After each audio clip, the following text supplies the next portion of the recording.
반갑습니다. 주말 독서 경영 아카데미의 최병철입니다. 오늘은 지난주에 이어서 이윤규 변호사의 몰입의 기술 두 번째 시간으로 진행을 하도록 하겠습니다. 다시 한번 환기를 좀 해보면 우리가 이제 새해가 되고 또 누구 잘난 사람 보고 또 누가 성공했다고 하고 이러면 매일 결심이라는 걸 하죠. 다짐이라는 것도 하고 결심이라는 걸 합니다. 근데 어제 제가 채팅방에 써드렸던 대로 결심과 다짐을 10트럭을 한들 무슨 소용이 있겠느냐. 그것은 후회의 양만 증가시키죠. 결심은 후회의 양을 증가시킨다. 그러니까 행동이 수반되지 않는 결심은 의미가 없다. 그런데 행동을 한들 또 무슨 소용이 있느냐. 띄엄띄엄 하는 그런 행동은 의미도 없고 쉬엄쉬엄 하는 행동 그것도 의미가 없다. 결국에 집중하고 몰입해서 했던 행동들만 성과라는 걸 만들어낸다. 때문에 우리에게 정작 필요한 것은 어쩌면 몰입이겠다. 이제 이런 관점에서 누군가는 구술을 해야 변호사가 되고 누군가는 23년을 해도 안 돼가지고 극단적 선택을 하고 그런데 누구는 9달 만에 사법고시 합격을 한 것을 과연 그 사람의 머리가 좋기 때문이다라고만 할 것이냐라고 보기는 좀 그렇다. 다들 결국에 어떤 일에 얼마나 몰입해냈느냐의 결과값이다. 이렇게 우리가 생각을 하고 지금 이제 2월 달이 시작됐으니까 지금 1월 달에 우리가 가졌던 여러 가지 계획들,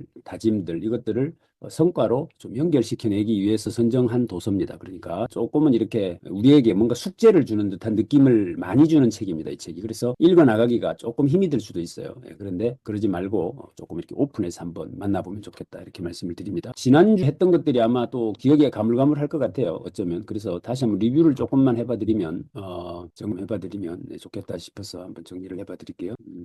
보면 동기 의욕을 최대화해라 이런 이야기를 했었죠. 그 내 안에 내가 있다 그러죠. 내 안에 또 다른 내가 있다 그러죠. 그놈이 좋아하는 일을 해야 돼. 그놈이 내 밖에 있는 껍데기 이놈은 자꾸 남들이 보기 좋아하는 걸 하고 싶어해요. 그래서 내 안에 있는 내가 좋아하는 어떤 것들을 찾아내야 그놈이 나의 의욕을 고취시키고 동기를 극대화시킨다 뭐 이런 이야기로 해석을 하면 좋겠고 두 번째 이제 방해 요소를 최소화해라. 뭔 일 하다 보면 자꾸 이제 방해 요소가 생겨 저항 최소화라고 했습니다. 그다음에 이제 몰입 상태를 최적화해라. 우리가 가지는 이 인내력 내지는 지속력이라는 것도 나름 한계가 있거든요. 그러니까 그 어떤 솔루션이 있다 하더라도 최적의 솔루션을 갖춰라. 이제 이렇게 이야기합니다. 예를 들어 내가 서울에 있는 대학원을 다니겠다라고 결심을 했다고 칩시다. 그런데 내가 사는 동네가 대구로 치면 저쪽 달서구 상인동 쪽에 살아요. 서울에 있는 대학원 다니기 쉽지 않습니다. 들어가야 돼요. 이사를. 동대구역 근처로 가셔야죠. 그래야 동대구역에서 서울 가면 1시간 반 하면 가는데 달서구에서 서울을 가면 기본 2시간 반이 걸려요. 이걸 이제 최적화라고 합니다. 그렇죠? 자기가 어떤 일을 하기에 가장 좋은 악기를 배우겠다면 어떻게 해야 됩니까? 최홍기 단장님 사는 동네로 이사를 가셔야죠.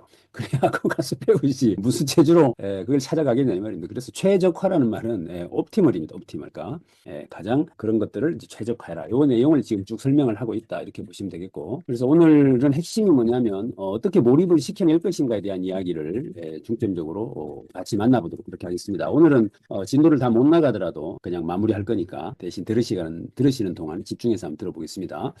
자, 뇌가 끌리는 계획 만들기라고 해서 뇌가 끌리는 데는 순서가 있다. 그래서 중요한 일은 언제 해라? 오전에 해라. 이렇게 이야기를 했었고 또 나이에 따라서 사람들은 그 어떤 것을 기억하는 것이 몰입하는 것이 달라진다. 이렇게 했어요. 그래서 중학교 2학년 이전에는 지식 기억을 그리고 그 이후에는 경험 기억을 최대화해라 라고 했죠. 경험 기획, 경험 기억. 그러니까 어떤 것들을 맥락적으로 이해해야지만 기억되는 거예요. 그냥 막 외운다고 되는 게 아니고 그러니까 여기 오신 분들은 중2 정도는 없죠. 그러니까 다들 맥락으로 연결시키는 기억들을 조금 더 계획을 세워라 이렇게 하고 있습니다. 자, 우리의 집중력을 도둑질해 가는 놈이 있는데 그 도둑질해 가는 놈이 다급함이라는 거예요. 뭔가 급하면 집중이 안 된다는 겁니다. 그래서 다급함의 본능이라는 말을 쓰는데 빨리빨리 하는 게 일상화되어졌는데 우리는 어떤 일이든 빠르게 처리할 때 오히려 편안함을 느낀다는 것이죠. 그런데 학생인 성적이 오를 가능성이 높은 과목에 다급한 마음에 시간을 쓴다. 직장인은 중요한 일보다 당장 처리하지 않아도 되는 일을 하게 된다. 그래서 이런 다급함이 뭔가 몰입을 못하게 한다. 그러니까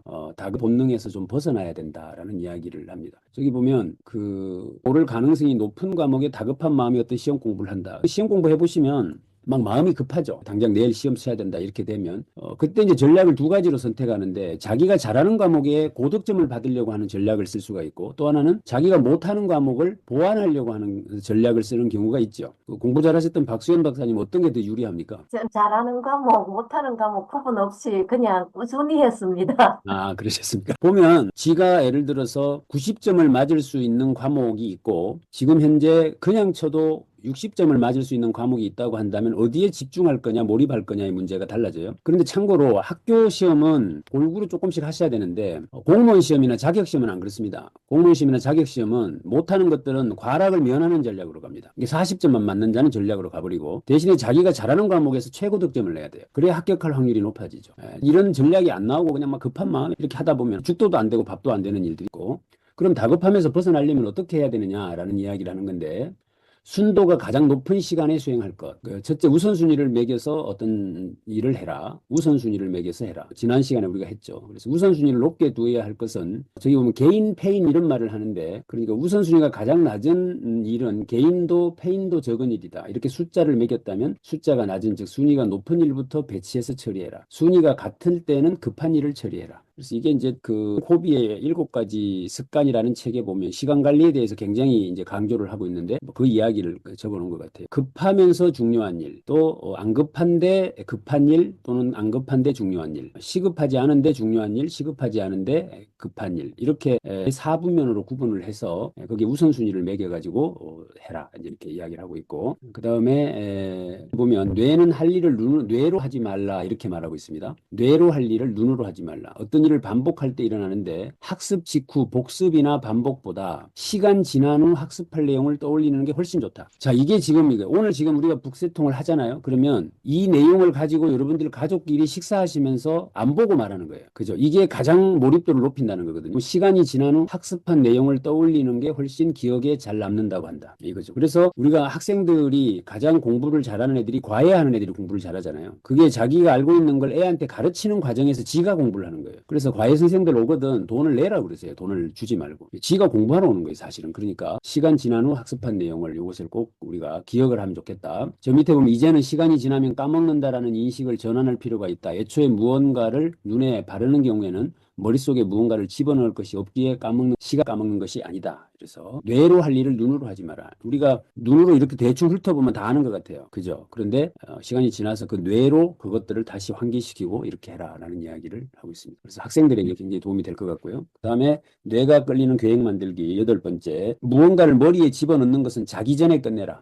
자기 전에 잠자리에 들기 전에 기억할 것은 머리에 집어넣어라. 왜? 해마가 그 시간에 활동을 한답니다. 그래서 해마가 그런 것들을 잘 정리정돈하는 일들을 한답니다. 그러니까 잠자기 전에 기억할 것들은 머리에 집어넣어라 이렇게 이야기를 하고 저기 보면 단기 기억과 장기 기억으로 나누어지는데 해마가 단기 기억에 머무는 정보를 장기 기억으로 만들어주는 역할을 하는데 해마는 사람이 자거나 휴식을 취할 때 뇌에 입력된 정보들을 정리해준다. 기상 이후 새로운 정보를 입력하면 해마가 정리를 다 하기 전에 이를 망각할 우려가 있다. 따라서 머릿속에 무언가를 집어넣을 때는 잠을 자거나 휴식을 취하기 전 시간처럼 해마가 기억을 정리해주는 때에 근접한 시간, 일반적으로 취침 전에 가장 좋다. 이렇게 이야기를 합니다. 지금 유용한 것 같죠? 사실 해마가 정리 정돈 덜 됐는데 또 막 집어넣으면 잘 안 들어간다 이 말이에요. 죽은 시간에는 몰입할 수 없다. 짜투리 시간에는 새로운 무언가를 하려 하기보다는 오히려 휴식을 취하는 편이 낫다. 이것도 그러니까 짜투리 시간까지 막 어떻게 해가지고 막 알차게 써먹으려고 막 애쓰는 거 이런 거 그런 의미 없다. 이렇게 이야기를 하고 있습니다. 그래서 오히려 그 시간에는 휴식을 취해서 그 다음번에 몰입할 수 있는 어떤 여건을 구비하는 게 좋다. 이런 이야기인데 우리 이건 참 맞는 이야기 같아요. 그죠? 그래서 어떤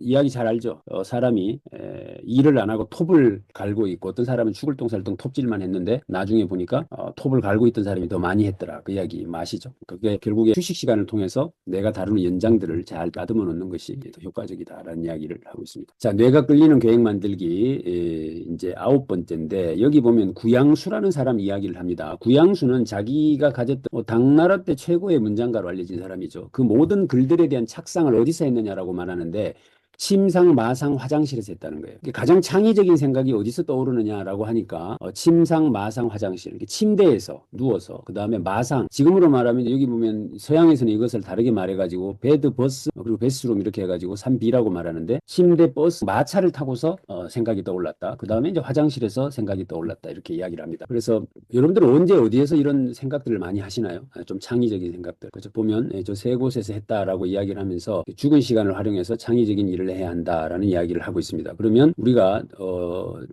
샤워실이라든가 자동차를 탄다거나 침대에 누웠을 때 이때 이제 뭔가 우리가 아이디어가 떠오르고 하는 것들을 메모할 수 있거나 또 그것을 착상할 수 있는 어떤 여건과 환경을 구비를 좀 해놓는 게 좋겠죠. 그래서 샤워실에 여러분들은 메모판 같은 거 있나요? 아니면 샤워실에 뭔가 창의적인 생각을 할 수 있는 어떤 환경을 만들어 놓으셨나요? 화장실에 책이라도 한 권 꼽혀 있나요? 보통 이제 화장실 들어갈 때 핸드폰 들고 들어가서 유튜브 보죠. 그러면 이제 그때는 머리가 제로 상태가 될 테고 그래서 꽤나 의미 있는 이야기 같아요. 왜냐하면 긴장이 풀린 상황에서 세타파가 나온다는 겁니다. 긴장이 풀린 상태. 그런데 우리가 저곳에 갔을 때 긴장이 풀린다는 거 아니에요. 그러니까 서울에서 차를 가지고 출근하는 사람하고 전철을 타고 출근하는 사람하고의 어떤 차이가 있을까? 이것도 한번 이 점에서 볼 필요가 있죠. 차를 가지고 가는 사람은 운전하기에 급하니까 딴 생각을 못 할 수도 있겠죠. 그런데 다른 차를 이용해서 가는 분들은 또 이렇게 다른 여러 가지 생각들을 좀 할 수도 있겠다 이런 생각이 듭니다. 열 번째, 몰입의 수단을 선택할 때는 몰입 수단은 어림짐작으로 하지 말고 선택지 과잉을 피해라 이런 이야기를 합니다. 그러니까 대충 이게 좋겠지 뭐 이렇게 하지 말라는 거예요.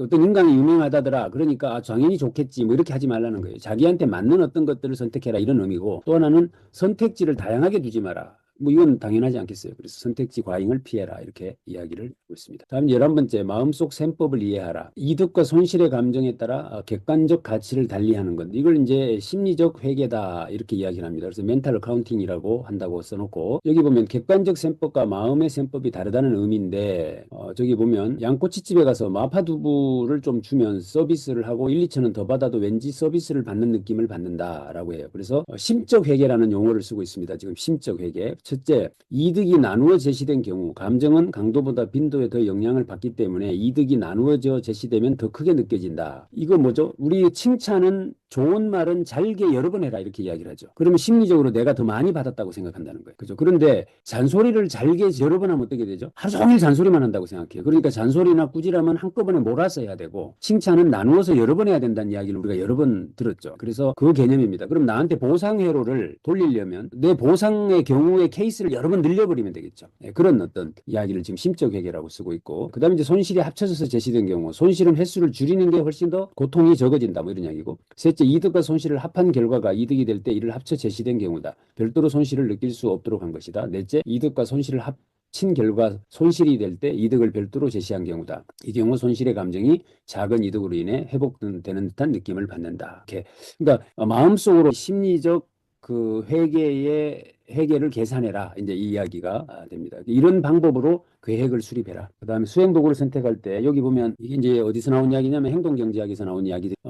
만약에 100명이 죽을 수 있는 전염병이 창궐했다고 가정해보자. 전염병 예방을 위한 두 가지 정책이 있는데, 하나는 200명을 살릴 수 있는 A 정책이고 다른 하나는 600명 모두를 살릴 수 있는 확률이 33, 단 한 명도 살릴 수 없는 확률이 66%인 B 정책이다. 당신은 어떤 정책을 선택하겠는가? 이 무슨 이야기냐면, 수술을 하면 90% 삽니다 라고 했을 때, 수술을 하면 10% 죽습니다 라고 했을 때 어떤 걸 선택하십니까, 여러분들? 결과적으로 똑같은 말이잖아요. 성공할 확률이 10%라는 말과 실패할 확률이 10%라는 말은 같은 말이거든요. 그런데 어떻게 말했을 때 사람들은 선택을 하는가 하면 93니다라고 말했을 때 선택을 한다는 것이거든요. 그러니까 이런 심리적으로 내가 더 동기부여를 받는 쪽으로 어떤 계획들도 수립해라. 뭐 이런 이야기를 지금 하고 있습니다. 12번째, 바람직해 보이려는 욕심에서 벗어나라. 저기 보면 미라클 모닝이라는 걸 이야기해요. 새벽 4시나 5시 같은 이런 시간에 기상을 내 하루를 시작한다. 미라클 모닝이 유행할 때면 나도 한번 시도해 보는데 그때마다 내게 찾아오는 건 변화라고는 눈과 머리의 극심한 고통뿐이었다. 세상 모든 사람이 새벽 4시에서 5시 하루를 시작하는 생체 리듬을 가지고 있지는 않다. 많은 사람이 나와 같은 증상을 호소하면서도 미라클 모닝에 열성을 다한다.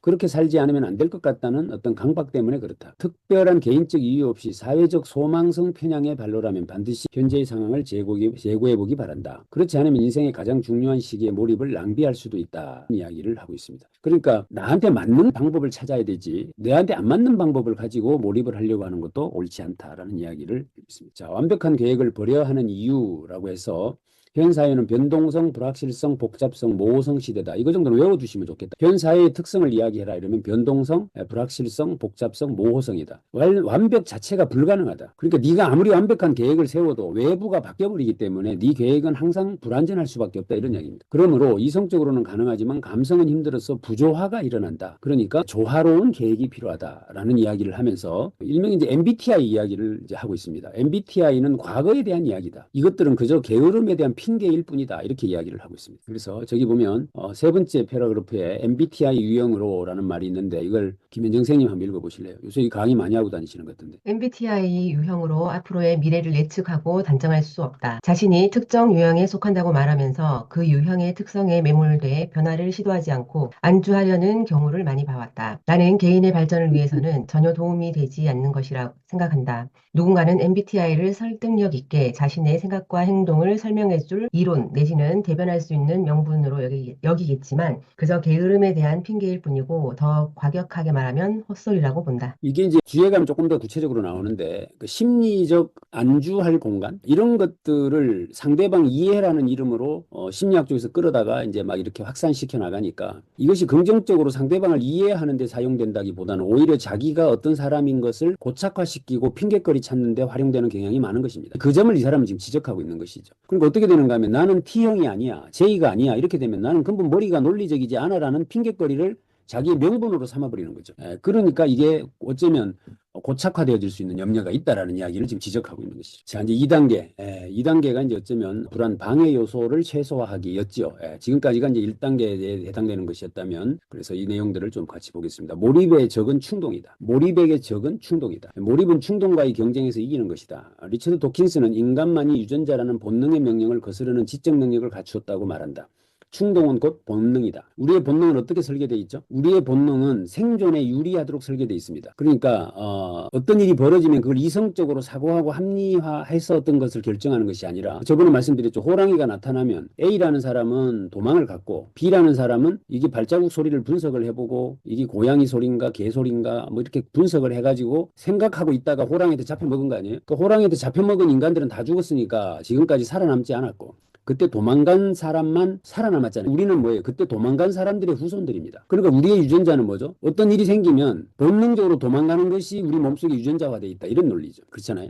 그러니까 이제 충동적이 본능적 어떤 것들이 결국에 몰입의 적이다. 이렇게 이야기를 합니다. 그럼 우리의 본능이 뭡니까? 뭐 피곤하면 좀 쉬고 싶고 뭐 하다가 뭐 딴 거에 관심 가지고 싶고 막 관심을 가지죠. 혹시 또 호랑이 날라오는 호랑이가 걸어오는가 싶어가 딴 데 보는 거죠. 딴 데 신경 쓰는 거죠. 이러고 사는 게 이제 우리의 성격이에요. 그래서 본능을 충동하고 일체화시키면서 하지만 이전 유전자의 그 리처드 도킨슨이 그 통제할 수 있는 능력을 갖고 있기 때문에 우리가 인간이다라는 말을 했다라고 지금 말을 하고 있습니다. 자, 충동을 이기는 방법, 충동을 이기는 법, 결과 제어 방식, 철제 의사결정 연기법, 주의 분산법, 그리고 이성 강화법 이런 것들을 지금 쭉 소개하고 있는데 보시면 어때요? 이 하나, 둘, 셋, 넷 이래가지고 굉장히 디테일하게 스킬들이 소개되어 있습니다. 그래서 충동과의 경쟁에서 이기는 방법은 결과 제거 방식이다. 본능적 사고를 완화시키는 두 가지 방법이 있는데 첫 번째는 본능적 판단을 할 거라 예상되는 순간에 곧바로 결정하고 행동하는 것이 아니라 일단 결정을 멈추고 본능에 따라 행동하는 것이 옳은지를 생각해라. 그러니까 의사결정을 즉시 하지 말고 한 템포 늦춰라 이런 이야기죠. 둘째는 주의를 분산시켜 충동에 따른 본능적 사고를 할 수 없게 한다. 주의 분산이라는 방법으로 내가 관심을 갖지 못하게 하는 것이다.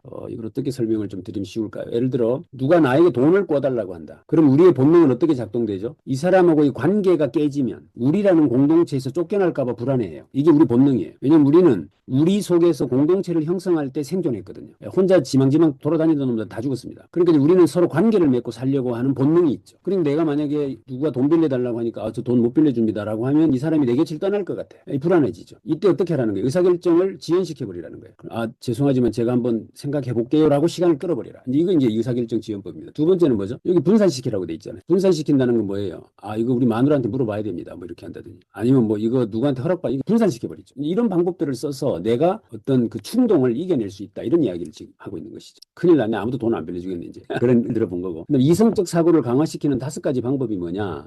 첫째는 충동적으로 본능에 따라 행동을 했을 때 발생할 불이익이나 얻지 못할 이익을 구체화하여 생각해봐라. 둘째는 불이익을 경제적 비용으로 바꾸어 계산하는 방식. 세 번째는 행동 하나하나가 주는 불이익을 개별적으로 판단하지 말고 장래까지 지속되는 것으로 합쳐서 생각해라. 넷째, 충동을 이성으로 억누르면 고통이 발생한다. 현재의 고통에만 포커스를 맞추지 말고 그 고통을 감내할 때 얻을 수 있는 이익도 함께 생각한다. 다섯째, 내가 가진 이성으로 충동이 억제되지 않을 때가 있다. 내 이성보다 훨씬 권위가 높은 가치를 가지는 존재에게 충동을 복제할 수 있도록 도와달라고 한다. 한마디로 뭡니까? 한마디로. 예를 들어 오늘 북새통에 안 들어왔잖아요. 주말 독서 경영 아카데미에 안 들어왔다. 그럼 뭐 아이고 오늘은 좀 피곤한데 자자, 추운데 자자 이랬을 거 아닙니까? 그랬을 때 생겨나는 그 충동을 어떻게 하라는 거예요? 오늘 북새통을 안 들었으니 내가 나하고 약속한 나 자신의 약속을 깬 것이다 라고 확대 해석하라는 겁니다. 그리고 내가 만약에 북새통을 1년 12달 꾸준하게 들어서 내가 습관이 만들어진다면 이 습관을 가지고 앞으로 내가 100억 부자가 될 수 있었었는데 오늘 하루 결석을 함으로 해서 나는 그 100억을 날려먹은 것이다 라고 장래까지를 손익 계산을 해라 이 말이죠. 이렇게 하면 나의 뭐죠? 충동이 기본적으로 사라질 수 있다. 뭐 이런 이야기가 되겠습니다. 그래서 이성적 사고를 확대하는 방법은 여자분들이 잘 아시죠? 비약하는 거. 저 인간이 나한테 오늘 눈빛 보내는 거 보니까 틀림없이 나를 사랑하지 않는 건 맞아. 그러면 저 인간하고 내가 계속 산다면 내 삶은 고통 속에 빠질 것이고 그렇게 되면 나는 매일매일이 힘들 것이고 그러니까 저 인간 버르장머리를 고쳐놔야 돼. 뭐 이런 생각으로 비약을 시키죠. 이제 이렇게 되면 이 끝도 한도 없는 이야기가 되죠. 근데 이것이 긍정적으로 갖다 쓰면 이렇게 할 수도 있죠. 이걸 역으로 써서 보통 보험하시는 분들이나 제품을 판매하시는 분들이 많이 쓰지요. 이거는 어떻게 하죠?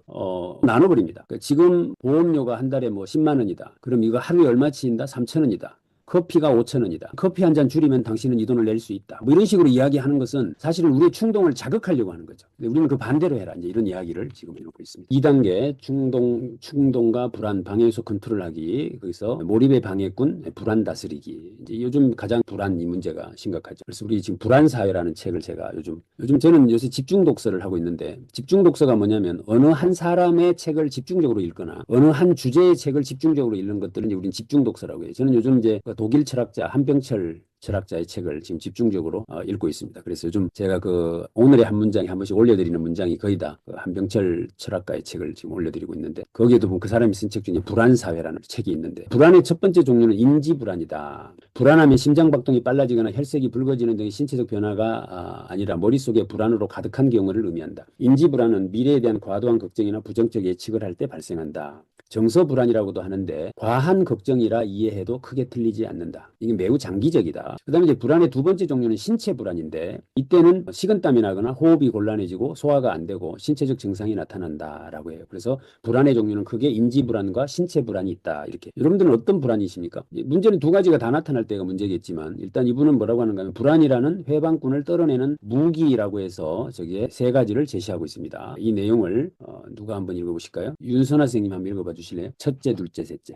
네, 첫째, 긍정적 자기 암시법. 최근 행복한 순간이나 하고 싶은 일, 세로토닌 분비. 자기 자신에게 긍정적인 대화하기. 코끼리 생각하지마 하면 생각나. 둘째, 분석 훈련과 통제 가능성 판단. 감정 통제 가능 원인, 본인, 본능, 이성의 순서로 생각해보기. 셋째, 데스라이팅. 종이에 불안을 유발하는 요소가 무엇인지를 적는 것만으로도 불안의 상당수가 해소. 제가 요약을 네. 해서 조금 이렇게 짧은 문장으로 돼 있는데 긍정적 자기 암시라는 거예요. 그러니까 최근 행복했던 순간을 떠올리라는 거죠. 그러니까 시험 치러 갔는데 막 불안하다. 그러면 내가 시험을 잘 쳤던 기억이나 최근에 누구한테 칭찬받았던 것들을 떠올리라 그 이야기고 두 번째는 좀 논리적으로 평가해봐라. 생각을 해봐라 이 말이죠. 그래서 감정, 내가 지금 어떤 감정이 생겨요. 그럼 이거 통제 가능한지 안 한지 이런 것들을 한번 생각해보고 그럼 그중에서 통제 가능한 건 뭐고 아닌 건 뭔지 이런 것들을 한번 생각해봐라 이런 거고 세 번째가 데스라이팅인데 내일 죽는다면 무엇을 하고 싶은지라는 주제로 글 쓰는 걸 데스라이팅이라고 그래요. 그러니까 내가 불안을 유발하는 요소가 무엇인지를 실제로 써보라는 거죠. 써보는 순간 그것이 소멸돼요. 우리 저번에 감정 와해라고 하는 책을 만날 때 그런 이야기를 했죠. 감정이 나한테 왔다라는 걸 내가 눈치채는 순간 그 감정은 사라져버린다 이런 이야기죠. 그래서 직접 그 나의 불안 요소를 써보는 연습을 해라. 그럼 어떻게 돼요? 사실 그렇겠죠. 예를 들면 내가 막 가슴이 콩당콩당 뛴다 그러면 뛰는 이유를 글로 이렇게 쓰려면 자동으로 이성이 작동되게 돼 있습니다. 그죠? 그러면 자동으로 마음이 좀 편안해지면서 이렇게 되겠죠. 이제 그래서 이런 방법들을 쓰라라고 하고 네 번째가 합리적인 반문법을 써보고 다섯 번째가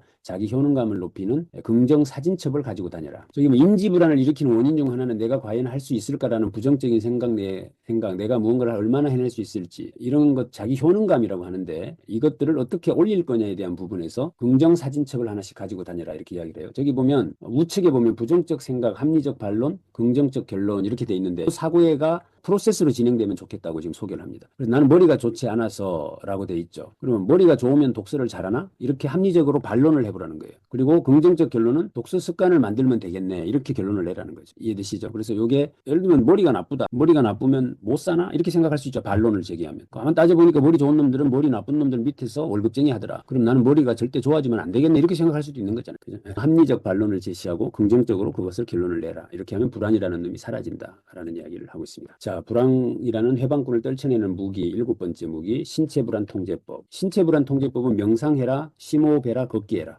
명상해라, 심호흡해라, 걷기해라. 이것을 신체불안을 해소하는 방법으로 소개를 해주고 있습니다. 이런 내용들은 다른 부분을 가지고도 우리가 많이 때문에 조금 패싱하고, 자, 그다음에 이제 멘탈 플랜이라는 말을 하는데, 현장에서 사용할 행동 지침 만들기라고 해서 행동 전의 지침을 실행 전 루틴, 행동 후의 지침을 실행 후 루틴, 실행 후 루틴에는 회복 루틴이 포함되어야 한다. 이렇게 이야기를 합니다. 그러니까 미리 신체 불안에 빠지지 않고 동시에 인지 불안을 다스려주는 방법이 있다. 바로 실전에서 실행할 수 있는 행동 지침을 만드는 것이다. 행동 지침은 세부적으로 나누어서 정리해야 한다. 이런 거는 아마 나중에 우리 최홍기 단장님한테 한번 들어보면 좋을 것 같아요.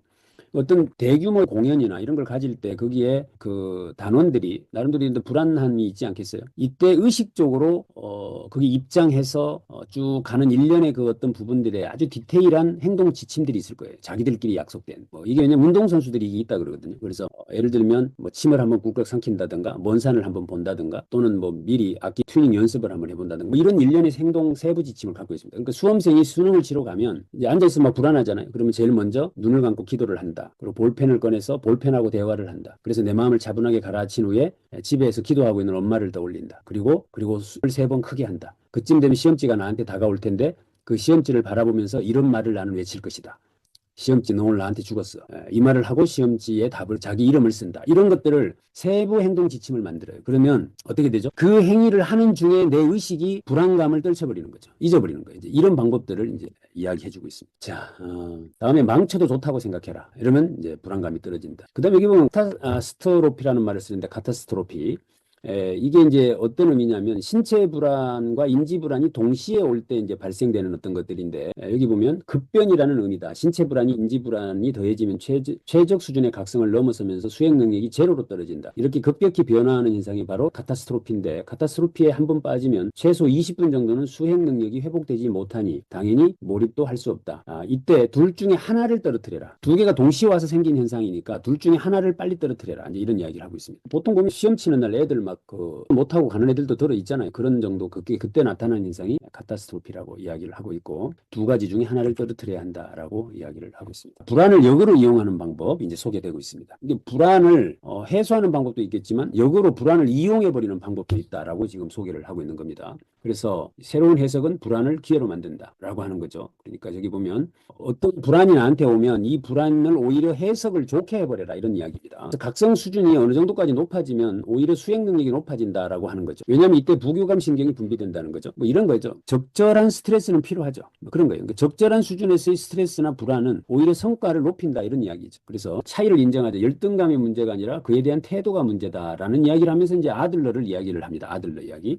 여기서 우리가 기억해야 될 단어가 뭐죠? 열등감이 문제가 아니라 열등감 콤플렉스가 문제다 이렇게 이야기를 하는 거예요. 그러니까 이건 그 열등감이라고 하는 건 뭐죠? 오히려 나의 도전의 영역이죠. 내가 이게 부족해 그러니까 이걸 보완해야 될 나의 발전의 계기가 불안감입니다. 열등감이죠. 그런데 그것은 전혀 문제가 안 된다는 거예요. 그런데 그것을 가지고 컴플렉스를 느끼는 게 문제라는 거 아니에요. 그래서 열등감 콤플렉스에 빠지지 말아야 된다. 그걸 구별해라 이렇게 이야기를 하고 있습니다. 그래서 그 다음에 이제 결과와 관계없는 외적 요소 등의 영향을 받지 마라라고 이야기를 해주고 있습니다. 통제의 환상을 주의해라. 결과와 관계없는 외적 요소 등의 영향을 받지 마라. 이게 이제 여기서 지금 이 여키스 도슨 법칙이라고 하는 것들을 보여주는데 그래프를 보면 적절한 수준에서의 스트레스가 필요하다는 이야기를 해요. 그렇죠. 스트레스가 제로가 되면 우린 죽은 거잖아요. 그죠. 그러니까 스트레스의 적절함을 필요한 것이 스트레스가 아예 없는 것이 좋은 것은 아니다라는 이야기를 지금 보여주고 있고요. 그 다음에 3단계 최적화를 통해 뇌 독점하기 무의식에 불붙이는 법이라고 해서 이게 10몇 가지가 소개가 돼요. 지금부터 조금 지치십니까? 잘 따라오고 계십니까?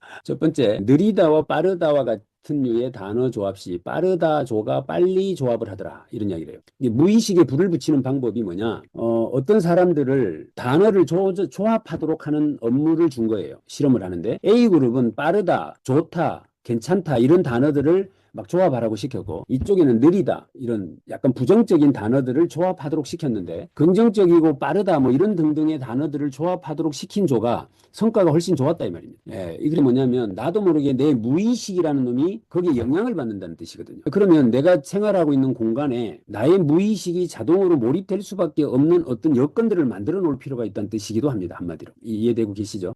두 번째 애플 로고. 그러니까 어떤 일을 하는데 애플 로고를 살짝 보여줬어요. 애플이라는 회사가 어떤 회사죠? 스마트한 회사죠. 아주. 그러니까 그랬더니 그 애플 로고를 살짝 보여줬던 팀은 훨씬 더 창의적인 아이디어가 더 많이 나오더라는 거예요. 자, 그러면 이제 우리 집으로 한번 따져보면 우리 집에 문 열고 들어가면 종편에 정치 이야기가 계속 쏟아져 나오고 또 책이라고는 한 권도 없고 뭐 너저분하게 막 이렇게 돼 있고 이런 공간에서 생활을 하고 있다면 거기에서 그 사람이 우리 가족들이 창의적인 생각을 하고 몰입을 하기는 쉽지 않을 거 아니에요. 이 문제를 지금 이야기를 합니다. 그래서 무의식 활성화 방법이다라고 해서 우리 예전에 이 책도 우리가 봤죠. 타이탄의 도구들이라고 하는 팀 페리스의 책. 거기 나오는 이야기를 적어주고 있는데 성공한 사람들 대부분은 명상이나 감사일기로 하루를 시작하더라. 별표 3개. 그러니까 아침에 명상이나 감사하기로 하루를 시작한 사람들이 성공한 사람들이 대부분이더라. 이렇게 이야기를 해주고 있습니다. 그래서 반면에 감사와 즐거움, 행복과 긍정으로 여는 사람은 성취와 만족의 열매를 맺더라. 이런 이야기를 하고 있습니다. 그래서 우리가 무의식에 불을 붙이는 방법 첫 번째로 그 어떤 주변의 환경이나 이런 것들이 거기에 영향을 미칠 수 있도록 구성을 해야 된다. 그 다음에 공부 천재들과 성공한 사람들의 공통점 온화한 부드러운 화법을 쓰더라. 화려한 말투나 나긋나긋이 아니라 어휘들이 자극적이거나 선정적이지 않고 윽박지르거나 공격하는 말투를 지니지 않았다는 의미다. 이것도 굉장히 주목해 볼 만한 이야기네. 우리의 무의식은 자극적인 말에 반응하지 않는다. 이거는 지난번 우리가 유영만 교수가 썼던 언어 디자인이라는 책에도 나왔던 것 같아요. 그때 뭐라고 했는가 하면 한번 따라해 보실래요? 천박한 언어로 남을 감동시킬 수 없다. 그죠? 예. 혼자의 언어는 어딘가 천박하다. 이 이야기를 그때 했죠. 그러니까 이게 이제 그 말이죠. 온화한 언어들, 긍정적인 언어들을 써라. 자극적이고 이런 말들 쓰지 마라. 이런 이야기를 하고 있습니다. 저기 보면 즉 내 의식 세계가 부정적이라면 사고나 행동도 부정적이게 되고 결과적으로 몰입에도 부정적 영향을 미치게 된다. 놀라운 성취를 보여준 이들에게 한 가지 공통점이 있었다. 바로 온화한 부드러운 화법이었다를 하고 있습니다. 자, 두 번째 뇌 최적화 방법. 결과 목표가 아니라 수행 목표를 세워라. 이것도 지난번에 일부 언급이 좀 됐던 내용입니다. 그러니까 나중에 내가 시험에 합격해야지 이렇게 계획을 세우지 말라는 거 아니에요. 내가 1페이지부터 30페이지까지 봐야지. 그리고 이것을 3장으로 요약해야지. 이렇게 세우라는 겁니다. 그러니까 결과 목표가 아니라 수행 목표를 세워라 라고 하는 이야기를 합니다. 이것을 투두 리스트가 아니라 일명 퍼포먼스 리스트를 써야 된다라고도 이제 일명 이야기를 하는데 그 이야기입니다. 그래서 저기 보면 실행 단계에서 계획을 세울 때는 반드시 결과 목표가 아니라 수행 목표로 계획을 세워야 한다. 결과 목표란 어떤 행동을 통해 달성하고자 하는 최종 상태를 말하고 수행 목표는 그 최종 상태를 만들기 위해서 해야 할 구체적인 것이다. 예를 들어놨어요. 보고서를 쓴다 이러면 보고서를 쓴다는 결과 목표라는 거예요. 그런데 꼭지글 3개를 또 내에 쓴다. 리서치 할 때는 무슨 사이트를 먼저 본다. 오탈자 체크는 한 줄에 총 3번 본다. 라고 계획을 세우라는 겁니다. 이해되고 계시죠? 이렇게 하면 최적화를 통해서 내 뇌를 촉점할 수 있다. 그렇죠? 저항 최소화하기 할 때 우리가 뭘 했죠? 지금 불안을 어떻게 다스릴 것이냐 또는 불안을 어떻게 역으로 활용할 것이냐 이걸 지금 우리가 저항 최소화 단계에서 했고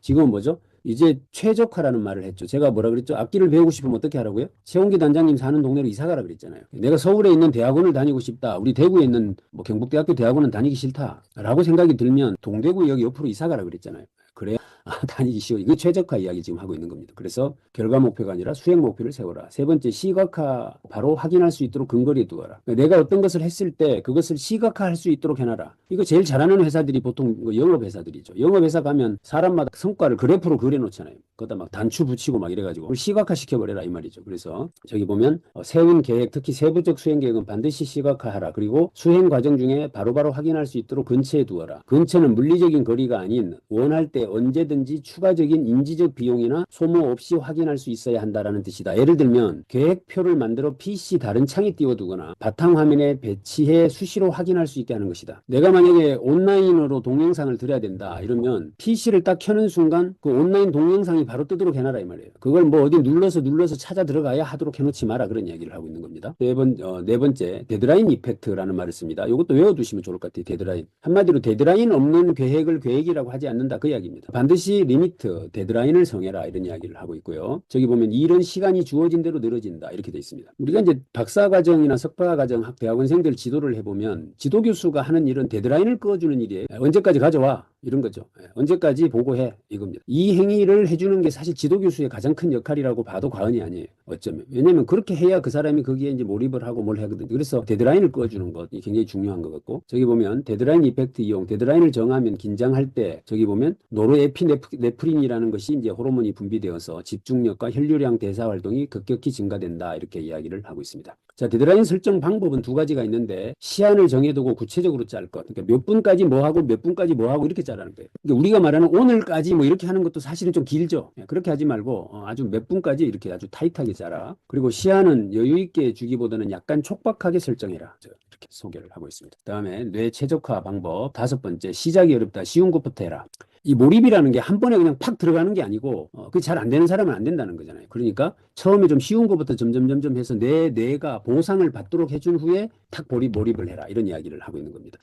그래서 처음에는 음악을 듣는다든지 뭐 이런 것부터 먼저 해서 성취 동기와 보상 회로를 함께 워밍업을 시켜가지고 몰입 상태에 이를 수 있도록 해라라고 이야기를 하고 있습니다. 그래서 여기 보면 나는 이 방법을 대체적 동기부여의 기술이라고 부르고 있다라고 하면서 음악을 듣거나 차를 마시는 등 편하고 즐거운 일로 시작해라. 처음 공부, 일은 쉬운 수준으로 곁다리로 가볍게 시작해라. 그리고 점차 몰입이 되면 음악을 끄고 공부 일에 집중해라. 이 방법을 제시하고 있습니다. 다음 6번째, 일의 개수를 적절히 줄여서 실행력을 높여라. 저기 보면 난이도가 낮으면 동기부여 안 되고 지나치게 높아도 동기부여가 안 된다, 이렇게 했죠. 그래서 지난주에 했었죠. 우리가 머리가 좋은 애들이 결국 보상회로가 작동이 안 된다 그랬죠. 왜요? 머리가 좋은 애들 입장에서는 이거 별것도 아닌 거예요. 그러니까 지한테 보상을 안 해주는 거죠. 그러니까 내 뇌가 거기에 몰입하지 않는다는 이야기를 했었잖아요, 지난주에. 그러니까 난이도가 너무 낮아도 안 된다, 이 말이죠. 동기부여가 안 되고 지나치게 높아도 동기부여가 안 된다, 이런 거예요. 제가 지난주에 잠깐 시간이 돼가지고 그 최홍기 단장님한테 제가 점심 먹으러 갔어요. 거기 보니까 뭐죠 하시더라고요. 합주하시는데 제가 갔더니 대뜸 저보고 그 뭐죠? 악기 이거 두드리는 거? 카혼. 그걸 저한테 주면서 이거 두드리라 그러더라고요. 갑자기 아주 연주 잘하시는 분들 틈에 끼어가지고 했더니 어지간히 하겠더라고요. 난이도를 딱 맞춰주시니까 제가 거기서 아주 성취감을 느꼈습니다. 그래서 제가 정신 사고 왔잖아요. 근데 성취감을 느꼈어요. 이런 거죠. 그러니까 난이도가 높으면 제가 저 못합니다 하고 도망갔겠죠. 근데 난이도를 조절해 주니까 이제 거기에 몰입을 하게 되는 그런 것이죠. 그래서 저기 보면 저기 동의 안 된다. 밑에 행동 촉진시키고 이 부분을 우리 이정숙 사장님 한번 읽어봐 주실래요? 나오는데 여기 행동을 촉진시키고 반복하게 만드는 물질은 도파민이다. 요즘 도파민 디톡스라 할 정도로 도파민에 대해 오해하는 사람들이 있는데, 쾌락에 관여하는 물질은 엑셀레이터와 브레이크와 같은 관계에 있다. 도파민이 방출되면 특정 행동이 유발되고, 그러다가 쾌락과 만족감을 느끼면 오피오이드가 방출되어 그 행동을 멈추게 한다. 우리가 도파민에 대해서 오해하고 있다고 지금 적어놓고 있습니다. 도파민은 어떤 행동을 반복적으로 이렇게 하게 하는 물질이 도파민이에요. 그러니까 도파민은 많을수록 좋다는 거죠. 그런데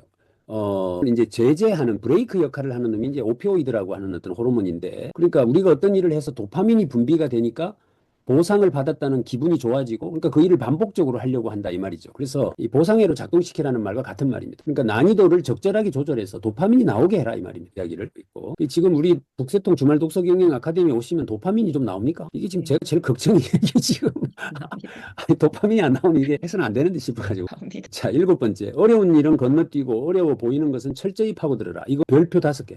이게 제가 학생들 지도를 해보면 여기에서 다 걸려드는 것 같아요. 그러니까 어려운 것은 건너뛰고 어려워 보이는 것은 철저히 파고들어라, 이 말이에요. 그런데 어려운 것을 그냥 이렇게 반드시 알고 넘어가야 될 것은 밤을 새서라도 알고 넘어가야 되는 거죠. 근데 그것들을 그냥 패스해버리면 얘들이 그 다음 단계가 진행이 안 되는 일이 벌어지는 것이죠. 그래서 어려워 보이는 것과 정말로 어려운 것, 이것을 구별해서 접근해라, 이런 이야기를 하고 있습니다. 특히 우리가 책을 읽을 때 말이에요. 책을 읽었는데 뭔 소리인지 모르겠다 이러면 어떻게 돼요? 그냥 넘어가야 돼요. 그것들을 붙들고 앉아 있어갖고 될 일이 아니고. 그런데 그 책의 제목하고 연관된 단어는 반드시 알고 넘어가야 돼요. 그래야 그 다음 단계의 내용들이 이해가 되죠. 이해되시 개념들을 우리가 구별할 필요가 있겠다라는 것이죠. 이 더닝 크루거 효과라고 해서 자신의 정보가 잘못된 것이라면 그것을 쓴 시간과 에너지는 전부 다 휴지 조각이 된다라는 거. 뭘 정확하게 모르고 넘어가면 엉뚱한 생각을 하고 엉뚱한 이야기를 하게 되는데, 그럼 결국 그 시간과 이 모든 것들이 다 낭비되는 거 아니냐, 이제 이 이야기를 해놓고 있습니다. 더닝 크루거. 자, 8번째, 몰입이 되지 않으면 다른 것으로 전환해라. 이것도 굉장히 좋은 방법이에요. 그러니까 몰입이 안 되는 걸 붙들고 앉아가지고 계속 그 끙끙거리고 있지 말고 방법을 바꿔라. 근데 우리가 책을 거꾸로 읽어봐라 이 말이거든요. 앞에 일단 모르겠거든. 거꾸로 뒤에서부터 읽어라. 이제 이런 이야기인데 뭘 하다가 도대체 모르겠다 그러면 바로 문제를 한번 풀어보든지 아니면 뭐 다른 어떤 인강을 한번 들어보든지 이런 식으로 방법을 살짝 바꿔봐라 이런 얘기. 그래서 그렇게 하고 일의 개수를 줄여라 이런 이야기를 하고 있고요. 그다음에 단위에 맞춰 목표를 설정하는 방법을 써라 이렇게 이야기했는데 이게 사실은 좋은 것 같아요. 오늘은 몇 시간 혹은 몇 페이지 하고 난 후에 휴식을 한다. 이런 방법으로 단위에 맞춰서 목표를 설정해라. 이런 거죠. 이해되시죠? 예, 이런 방법들을 써봐라. 그래서 뭐 하고 난 후 뭐 하기 뭐 이런 거죠. 이게 이제 그 일명 그 평강공주 기법 방법이라 그러죠. 평강공주 방법. 평강공주가 어떻게 했죠? 그 바보 온다를 장군으로 만들었잖아요. 그래가지고 바보 온다한테 네 오늘 화살 10발 쏴가지고 10발 다 맞추면 내 뽀뽀 한번 해줄게 뭐 이런 거잖아요. 그러면 막 이 죽을 똥살똥 활을 쏴가지고 10발을 맞추고 오면 이제 뽀뽀 한번 해주고 두 번 하려고 하면 그게 20발 쏴가 20발 맞춰라 뭐 이렇게 하고 이런 식으로 해가지고 결국에는 바보를 이제 장군을 만들어내는 거잖아요. 이게 뭐 하고 난 후 뭐 하기 이런 식으로 어떤 목표를 설정하라 이렇게 이야기를 하고 10번째 멀티태스킹을 멀리하라. 그러니까 멀티플레이어 안 된다. 대신에 우선순위에 따라서 일을 처리해라. 이건 지금 계속 반복적으로 나오는 이야기죠. 11번째, 몰입의 용량은 사람마다 다르다. 적절히 휴식을 취하고 다시 해라. 그러니까 옆에 놈 5시간 한다고 나도 5시간 한다고 되는 게 아니고 자기한테 맞게끔 해라. 그래서 여기 보면 뽀모도법이라는 걸 쓰라고 그래요. 뽀모도법. 뽀모도라는 말이 저기 이탈리아 말로 토마토라는 말이랍니다. 토마토. 그러니까 이 사람이 보면 그 아마 자기에게 토마토 모양의 부엌 시계를 이용해서 공부했다라고 해서 이름이 지어졌다고 하는데 25분 공부하고 5분 쉬고 25분 공부하고 5분 쉬고 이런 식으로 한다는 거죠. 이렇게 하는 방법들을 써라. 그 다음에 몰입의 타인을 활용하라. 동료 효과도 써라. 이렇게 말합니다. 그러니까 예를 들면 나하고 약간 라이벌 관계에 있거나 경쟁 관계에 있는 어떤 사람들을 활용해서 나의 몰입도를 높여라. 뭐 이런 이야기를 하고 있습니다. 근데 이게 보통 이제 스타디를 구성하죠. 뭐 팀 단위로. 여기에 이제 동료 효과 를 누릴 수 있는 5가지 조건을 말하고 있는데 첫 번째가 실력 좋은 사람들로 구성해야 된다. 그러니까 농띠들끼리 모이가 우리 공부 한번 해볼까? 안 된다 이 말입니다. 한마디로. 이해되시는가? 이게 실력이 좋은 사람이 하나 있어야 된다 이 말이죠. 그 다음에 서로 관찰이 가능해야 된대요. 서로가. 그러니까 서로의 어떤 공부 상황들을 서로가 좀 볼 수 있어요. 안 그러면 뭐 이렇게 오늘 만약 30페이지까지 하기로 저끼리 합의를 했으면 마치고 갈 때 서로 뭐 확인을 한다거나 뭐 이렇게 해야 좀 이렇게 통제가 되겠죠. 그 다음에 스트레스 받는 사람은 없어야 된대요. 그러니까 공부하는 거 내지는 뭐 악기를 배우는 거 뭐 어떤 사업을 하는 거 이 모든 일에 뭐 인간적으로 싫은 거죠 그 사람이. 뭐 이런 사람들하고 있어갖고는 안 된다 이런 이야기고. 실력 향상 동기부여 수단이 있어야 된다. 뭔가 동기부여를 할 수 있는 성과를 그래프한다거나 뭐 동기부여 수단이 있어요. 그 다음에 5번째 비판할 수 있어야 한다. 근데 우리가 보통 스터디나 모임 구성을 해보면 끼리끼리 모이죠. 끼리끼리. 그놈이 그놈이고 뭐 모이면 그 발전이 별로 없다는 거예요. 그러니까 실력 좋은 사람이 있어야 된다. 마지막에 비판할 수 있어야 된다. 서로가 서로에게 한마디씩 할 수 있는 사람들로 구성을 해라. 이런 이야기도 동료 효과의 5가지 조건으로 이야기를 해주고 있습니다. 자, 뇌를 최적화하는 방법 13번째 이르는 선택구조 설계 넛지. 여기서 이제 넛지 이론이 나옵니다. 행동경제학의 넛지 이야기는 지난번에 우리가 넛지 책을 했죠. 뭐라 그랬죠? 나도 모르게 그렇게 될 수밖에 없게 해버려라 이 말입니다. 대표적인 예를 한두 가지 소개해드리면 애들이 살이 찌잖아요. 그래서 살찌니까 뭐 고기 먹지 마라, 밥 많이 먹지 마라 이런 거 하지 말고 식판을 조그마한 걸 사줘요. 그랬더니 자동으로 음식이 줄더라는 것이고 학교에서 배식할 때 살찌는 음식을 제일 끝에 갖다 놔요. 그랬더니 식탐 많은 애들은 뭐 앞에 있는 야채도 막 많이 먹을 생각이 잔뜩 담았는데 뒤에 가봤더니 담을 공간이 없어서 어쩔 수 없이 고기를 적게 담게 되더라. 뭐 이런 방법들이 있는 넛지라고 하는 개념들의 이야기인 것입니다. 저축률을 높이는 방법이 뭐라 그랬죠? 가계 저축률을 높이는 방법. 저축의 중요성을 교육합니까? 그거 해뒀어요. 효과는 없다 이 말입니다. 오만 짓을 다 해도 안 되는데 미국에서 월급을 한 달에 2번 쪼개준 거죠. 15일 날 한 번 주고 30일 날 한 번 준 거예요. 월급을. 그랬더니 한 석 달 후에 갑자기 저축률이 급격히 올라가더라. 부부끼리 그랬겠죠. 여보 우리 2번째 받는 거는 뭐 저축할까? 이렇게 된다는 거죠. 이게 이제 그렇게 될 수밖에 없게 해버려라 이런 뜻입니다. 이게 넛지라는 걸 활용해라. 이걸 이제 일명 아키텍처라고도 하고 어떤 디폴트 값을 넣어라 뭐 이런 말로도 이야기를 하는데 선택 설계라는 개념으로 이야기를 하고 있습니다. 이게 왜 우리 인간들은 현상 유지 편향이라는 게 있고 손실 회피 경향이라는 게 있다는 거예요. 그리고 정당의 용의성 뭐 이런 것들의 심리적 부분이 있으니까 그런 것들을 활용해라. 그 다음에 이제 4단계 이제 거의 다 됐습니다. 몰입 관리하기, 메타인지를 높이는 방법. 메타인지가 뭐죠? 내가 뭘 모르는지를 아는 걸 메타인지라 그래요. 그 메타인지를 높이는 방법은 기록하기랍니다. 내가 한 행동 대상이나 기록을 최초로 판단한다. 한번 여쭤볼게요. 나는 이력서를 매년 쓴다 손 들어보세요. 이력서. 이거는 일명 프로그램으로도 있습니다. 이건 집에서도 한번 해보실 필요가 있는데 이력서를 매년 써봐라. 그러면 내가 지금 어떻게 하고 있는지가 내가 글씨로 기록이죠. 이렇게 해서 기록하기라고 하는 방법을 이야기하고 있습니다. 서울대학교 들어간 학생들하고 그렇지 않은 학생들하고의 가장 큰 차이가 뭐라 그랬죠? 이건 EBS 영상을 한번 참고해 보시면 좋은데 다른 거는 없고 메타인지의 차이가 있다 그러죠. 그러니까 서울대 간 애들은 내가 뭘 모르는지를 정확하게 알아요. 내가 수학에서 어떤 부분을 모르는지를 정확하게 알고 있더라는 것이고, 그렇지 않은 애들은 뭐라 그래요? 아, 나 대충 알아 이런다고. 대충 알아요. 모르는 게 없어 걔들은. 그런 애들이 서울대를 못 가더라 이런 이야기를 우리가 하고 있는 것입니다. 메타인지를 높여라 이야기를 하고 있고, 두 번째 부정성 떨치기. 뭐 안 돼, 뭐 이렇게 된다고 해도 될똥말똥인데 안 된다 하는 놈이 뭘 하겠어요. 그러니까 부정성을 떨쳐라라고 하는 이야기를 하고 있습니다. 세 번째, 뇌는 상보다 벌에 더 민감하다. 벌을 선택해라. 뇌는 뭐보다 뭐에 민감하다? 상보다는 벌에 더 민감하게 행동한다. 왜 그래요? 뇌가 생존 본능으로 설계되어 있기 때문에 그렇습니다. 그죠? 그러니까 이왕이면 벌을 자기 스스로 좀 설정해봐라. 그 다음에 몰입의 질을 높이려면 강점에 집중해라. 강점 집중. 이건 많이 들으셔서 아시겠지만 우리가 인생 사는데 강점을 강화하는 게 낫습니까? 약점을 보완하는 게 낫습니까? 강점 강화. 그죠. 강점 강화죠. 그러니까 약점을 보완해봐야 그건 평균밖에 안 되는 거죠. 그래서 약점은 내 대신 사람으로 채우는 겁니다. 예를 들면 내가 무슨 마케팅 능력이 약하다 이러면 이정숙 사장님을 마케팅을 담당시키고 나는 뭐 기획이 강하다면 기획을 내가 하고 이래서 둘이 해가지고 10개 만들어서 반 개 나눠 먹는 게 낫지. 그거 마케팅 능력을 키워가지고 지가 50점 해봐야 나가서 경쟁력이 없다는 거죠. 이제 이 논리입니다. 그래서 강점에 집중해라. 다음에 몰입 관리하기. 몰입은 다른 사람에게 보여주고자 하는 외적 동기가 중요하다. 노력을 평가받을 수 있는 외부적 절차를 포함해라. 그러니까 외부적 보상은 공적이고 어느 정도 난이도가 있어야 한다. 그러니까 어디까지 달성하면 이제 프로모션을 걸어라 이 말이죠. 그래서 외부에 보여주고 인정받는 인정의 욕구가 있죠. 왜 제가 볼 때 악기 하시는 분들이 성취도가 높으냐를 보면 저분들이 뭐가 있느냐면요. 정기 공연이 있어요. 정기 공연. 그러니까 우리는 살면서 내가 좋아서 하는 일이든 뭐든 정기 공연의 기회가 잘 없습니다. 근데 이분들은 정기 공연이라는 걸 하면 그 시간에 어쨌든 몰입을 할 수밖에 없고 그 과정을 통해서 성취 동기가 발동되고 뭐 이러는 것 같아요. 그러니까 이 프로세스를 우리가 좀 잘 활용하면 좋겠다라는 생각도 들고, 그다음에 해방 효과 최소화하기. 해방 효과를 최소화해라. 그래서 현실 인식이 필요하다. 그다음에 피드백 과정에서 주의할 것. 이것도 누군가가 이렇게 했을 때 피드백을 또 스스로 또 피드백을 해야 되죠. 이때 조심해야 될 것이 뭐냐면 매몰 비용에 대한 것을 조심해라 라고 하는 거예요. 이걸 왜 선크 코스트라고 하고 오퍼추니티 코스트라고도 부르는데, 제가 여러분들이 오늘 여기서 북새통에 참여하셨잖아요. 그럼 여러분들에게 시간을 쓰셨는데 이 시간이 기회 비용이 되는 사람도 있고 매몰 비용이 되는 사람이 있어요. 그죠? 똑같은 시간을 쓴 거 아니에요. 그런데 어떤 사람은 이걸 선크 코스트로 매몰화 시켜버립니다. 근데 어떤 사람은 이걸 기회로 활용해서 야, 저 내용을 내가 딴 데 가서 강의해야 되겠다 이래버리는 사람도 있죠. 이렇게 되면 이 사람은 이게 이제 오퍼추니티 코스트가 되는 일들이 벌어지죠. 그래서 그 이야기를 하고 있고, 그다음에 피드백의 주의사항, 뭐 사후 판단 편향, 결과 편향, 확증 편향, 비난 본능 뭐 이런 것들에 우리가 좀 주의를 해야 된다라고 하고 있습니다. 이제 마지막입니다. 종결. 한 번은 인생을 걸고 몰입해봐라. 이것을 일생에 한 번은 저 부분을 누가 한번 읽어보실까요? 아멘 얼굴 보여주시는 분들. 우리 달빛과 함께 주물림 오셨네. 일생에 한 번은 한번 읽어보실까요? 끝까지. 일생에 한 번은 그런 최고도의 몰입을 경험해 보길 바란다. 결과는 더 이상 중요하지 않다. 오직 중요한 것은 지금 여기서 내가 내 생에 가장 가치 있는 일에 몰입하고 있다는 사실, 그 사실 자체다. 때론 결과가 안 좋을 수 있다.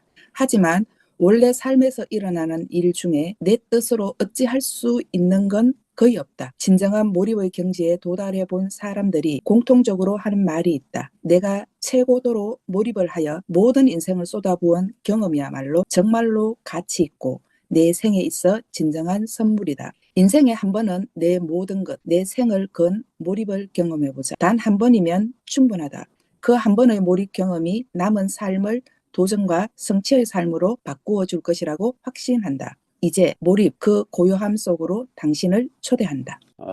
이게 이제 실용서다 보니까 조금 내용이 좀 복잡하고 디테일해서 조금 힘드셨을 수도 있는데, 아무튼 이 책을 잘 활용하셔가지고 올해는 한 번이라도 몰입의 경험을 서로가 좀 해보고 또 그것을 연말쯤에 서로 공유하는 그런 시간이 되었으면 좋겠습니다. 수고 많으셨습니다. 박수 한번 하실까요?